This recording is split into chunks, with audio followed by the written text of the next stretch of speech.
శుక్లాంబరధరం విష్ణుం శశివర్ణం చతుర్భుజం ప్రసన్నవదనం ధ్యాయేత్ సర్వవిఘ్నోపశాంతయే శృతిస్మృతిపురాణానాం ఆలయం కరుణాలయం నమామి భగవత్పాదం శంకరం లోకశంకరం వాగర్ధవ్యవ సంప్రక్తో వాగర్ధప్రతిపత్తయే జగతప్పితరౌ వందే పార్వతీ పరమేశ్వరౌ. శ్రీశైవ మహాపురాణం రుద్ర సంహిత. దక్షయజ్ఞానికి సతి ప్రయాణమొకట. అక్కడ అలా యజ్ఞం జరుగుతుండగా ఇక్కడ కైలాసంలో విలాస భవనాగ్రాన తన చెరువులతో ఆటలాడుతున్న అంబిక రోహిణీయుతుడై వెడుతున్న చంద్రుని చూసి విజయ అనే చెలియను పిలిచి తన సోదరి ప్రయాణ విశేషాలు తెలుసుకురమ్మని పంపింది.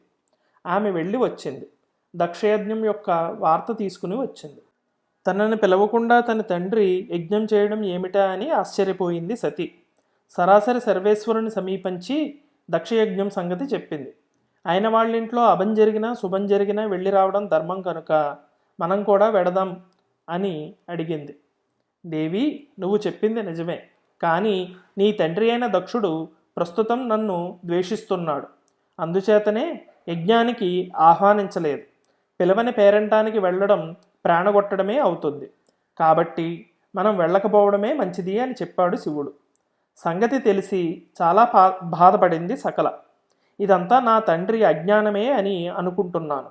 అజ్ఞానమే అయితే సన్మార్గంలో పెడతాను.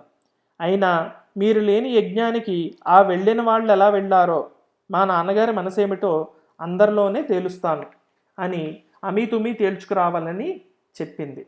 మీరెటూ రారు, నన్నైనా వెళ్ళనివ్వండి అని మనవి చేసుకుంది.